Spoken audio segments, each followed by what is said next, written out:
We happen to work with a lot of contractors, but it doesn't really matter what type of business you're in. There's so many business owners that want to scale their product, actually grow the value of their product, go from selling a product or a service that's X and offers X at this price, and they want to be able to 2 times that or 5 times that, make it more robust or bigger or whatever.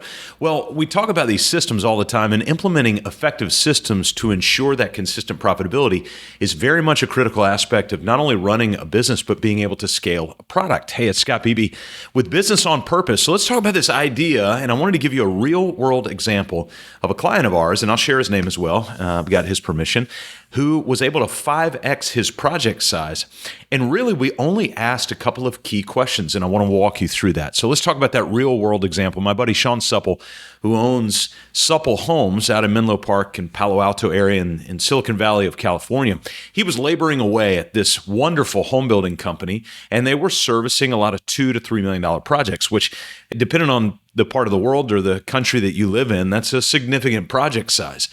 He also knew that he and his team were capable of some more unique opportunities, particularly in the market that they were in, and they wanted to start to go after that. Now, cash flow, like most contractors, is always an issue due to the expense of running a business, not only in the contracting space when you've got 78, 82% cost of goods, but also particularly in Silicon Valley. It's a unique market. So Sean and his team committed to subdividing their bank accounts, something we talk about all the time, taking those dollars and starting to cut them up so you can put them in separate homes and see where those dollars are. And also mapping out their entire process. They've got their master process roadmap, but they've even distilled that down into these learning pathways with what they're doing. Of course, they also committed to RPM communication, repetition, predictability, and meaning, through regular, agenda-driven, leader-led 1-hour team meetings, departmental meetings, one-on-one check-ins, and of course, the executive-level meetings. Now, what they found themselves in need of was a more meaningful marketing plan. So we asked this one question. This is the one question I want you to write down. This is probably a good one to pull over. Maybe stop mowing, maybe stop running for a second, and write this question down and start to ask this question the next time that you have a meeting. Where has 80% of your business come from in the past? We talk to so many business owners that they want to go out and hire an outsourced marketing firm. There's no problem with that. But the reality is what we're looking for are all of these new pathways and new channels. And it's kind of like building a building.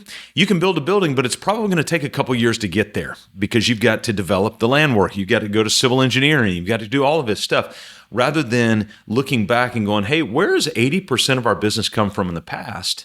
And how do we start mining like you're mining coal, mining those channels? Well, Sean knew it immediately. He goes, that's easy. It's architects.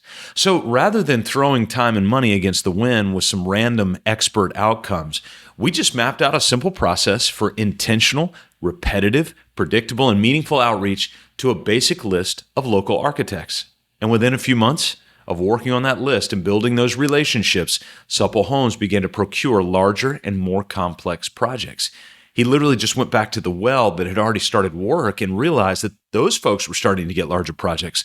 So could they position themselves to be the one to actually build those? So Sean and his team committed to building financial process, a marketing process, a sales or conversion process, and then an operational process that set the stage for both the Supple team and also their prospective clients to have confidence in their ability to be able to fulfill those challenging, larger projects.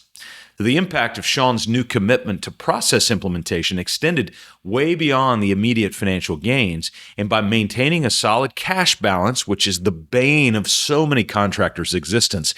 They're living on borrowed money from project to project. They're having to constantly spend and go around with lines of credit or outstanding lending or whatever it might be. Well, not when you've got a solid cash balance because you've subdivided your cash. So they maintain that throughout the year, and he's gained the confidence to take on larger projects. With that, Sean and the team were successfully able to transition from handling $2 to $3 million projects to, at some point, they had $8 to $11 million projects. As growth in project size, the market helped for sure, but it's a testament to the power of having a strong financial foundation, because it's one thing to win those projects. It's another thing to deliver on those projects, both profitably and on time from a schedule standpoint. So Sean's story illustrates several key points for contractors looking to improve their profitability. Number one, regular financial tracking, even if it only takes a few minutes a week, can lead to significant improvements in cash flow management.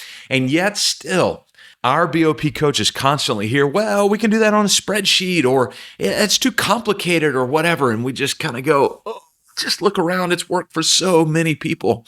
And so if you can start following that methodology, it's so, so helpful. Number two, and this leads into that, and subdividing bank accounts, that can help you visualize and control your finances. So much of financial management, cash management, is less about the flow of the dollar, and it's more about human psychology. See, for too many of us, the dollar has control over our mind rather than us having control over the dollar. The dollar is a tool. We need to be controlling that thing rather than it controlling us. Number three, maintaining a healthy cash balance provides confidence and capability to take on larger, more profitable projects. Remember this, cash gives you options. If you don't have cash, you're going to limit your options in many cases of what's in front of you. But when you have cash and you've got a plan around a vision, it maximizes your options. Number four, improved process and profitability allow for reinvestment in the business. Capital reinvestment's hugely important.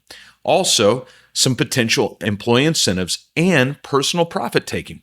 And all of that can contribute to some long-term success. So by implementing some of these similar systems and processes, you can start to achieve the same kind of turnaround and growth that you've seen Sean be able to achieve in his business.